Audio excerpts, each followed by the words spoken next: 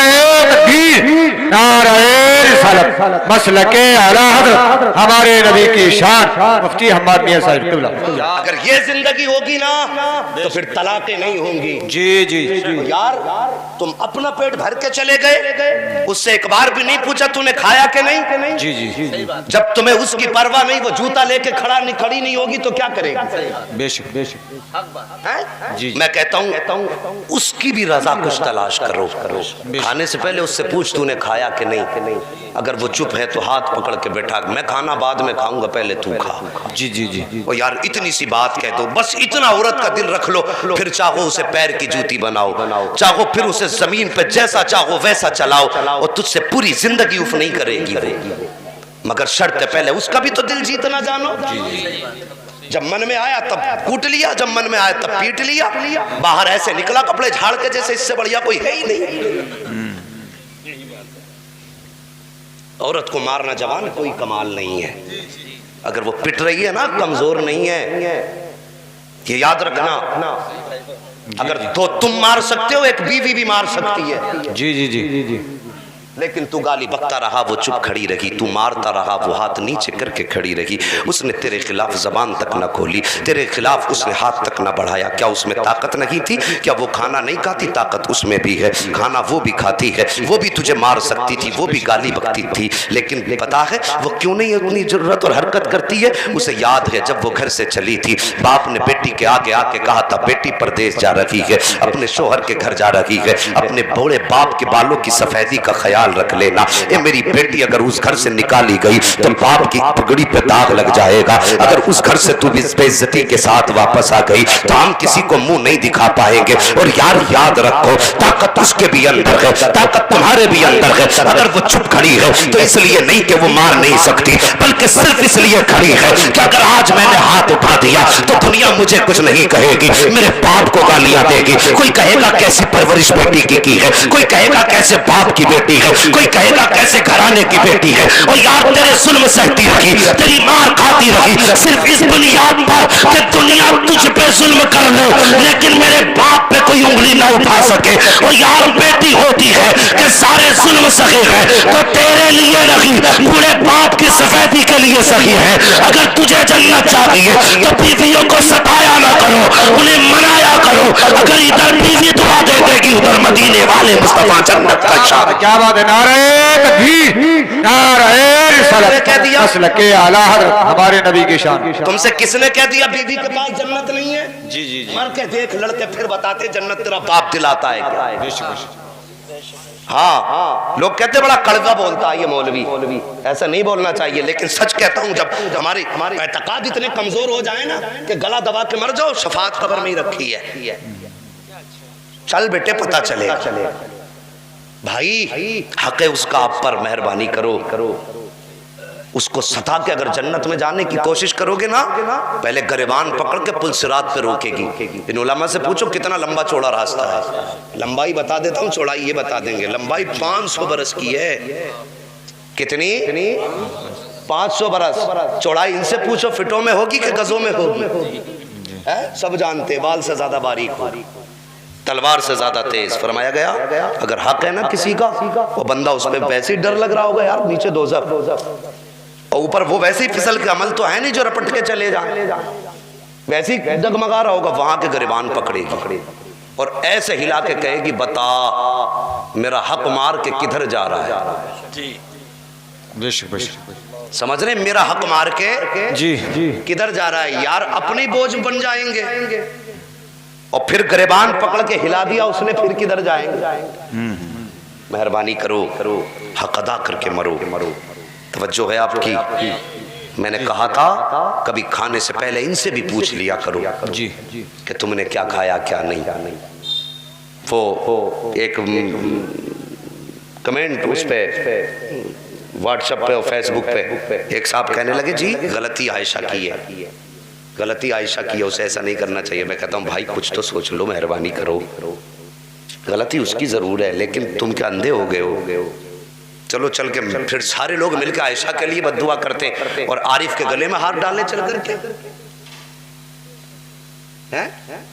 اس کے گلے میں ہار ڈالے جائیں گے؟ یار آج عائشہ اس کے باپ سے پوچھو جس نے بیٹی کھوئی ہے، جی جی جی اس کے باپ سے پوچھو جس نے بیٹی کھوئی ہے کیا درد ہوتا ہے بیٹی کے کھونے کا۔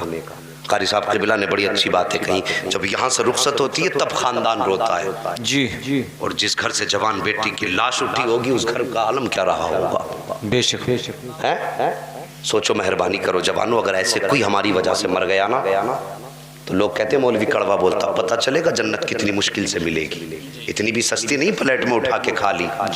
ہاں بہت مشکل ہے جنت کا معاملہ بھی۔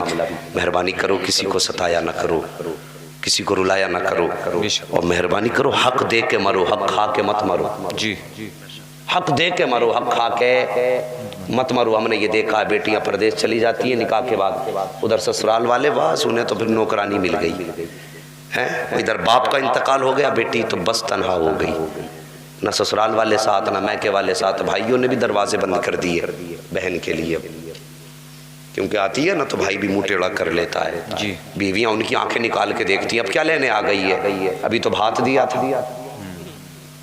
ہاں سب جوڑے بیٹھی رہتی ہیں بھابیاں، ابھی تو بھات دیا تھا، اور یہ نہیں دیکھتی خود کتنا کھا کے بیٹھی ہے۔ جی اس کی ایک کرا 500 روپے کے کپڑے فلا ٹائم پہ بنائے تھے، 1000 کے فلا ٹائم پہ بنائے تھے، پورے سال کا اسٹیمیٹ، ایسا لگتا ہے پورا حساب مینیجر یہی بیٹھا ہے۔ جی سب جوڑ کے بتا دے گی ابھی تو دیا ہی تھا، پھر آ گئی۔ یار مہربانی کرو، ان کا بھی حق ہے اس گھر میں، اور میں باپوں سے گزارش کروں گا مرنے سے پہلے بیٹیوں کو کم سے کم ایک کمرہ دے کے چلے جاؤ۔ جی جی جی ایک کمرہ بیٹیوں کو دے کے چلے جاؤ، جبکہ ان کا حق ہے جائیداد میں، کھا کے مر جاتے ہیں۔ بیٹی کی جائیداد کھائی، حج کو چل دی ہے، 3 عمرے کر کے مر گیا، ایک حج کر کے مر گیا، اور بیٹیوں کا حق نہ دے سکا۔ مہربانی کرو ان کا حق جو ہے نا دے کے مرو، شریعت میں حق ہے، مولوی نہیں کہہ رہا ہے، صرف بتا رہا ہے مولوی، ان کا حق ہے، کھا کے نہیں دے کے مرو، کھا کے نہیں دے کے مرو۔ میں اکثر کہا کرتا ہوں ہم نے بیٹیوں کے نکاح کر دی، پردیس چلی گئیں، ان کا حق نہیں رہ جاتا۔ یار مہربانی کرو، باپ کے انتقال کے بعد جب بیٹیاں آتی ہیں اور بھائی آنکھیں نکال کے دیکھتے ہیں، بھابیاں تیور بدل کے جب ان کا چہرہ دیکھا کرتی ہے نا تو انہیں پھر باپ کا چہرہ یاد آتا ہے، وہ کہتی میرے باپ کم سے کم جب انتقال کیا تھا تو ایک کمرہ دے کے تو چلا جاتا، جب میں آتی تو اپنا حق سمجھ کے اس میں بیٹھ جاتی، اپنا حصہ سمجھ کے آرام سے ہو جاتی۔ اب تو دروازے تک آتے ہوئے حیا آتی ہے، اب تو اس گھر میں آتے ہوئے شرم آتی ہے۔ یہ خیال بیٹیوں کو آیا کرتے ہیں، او یار اللہ نے تمہیں دولت دی، تمہیں 10-20 بیگھے زمین کا مالک بنایا، تم نے ساری زمین اٹھائی بیٹوں کے نام کر دی، بیٹیوں کو پھوٹی کوڑی نہ دے سکے، جہیز کے نام پر تو 4000 یا 10-5 لاکھ دے دیے، چھٹی ہو گئی۔ یار اس سے دے دینے سے تمہارا حق ادا نہیں ہو جاتا ہے۔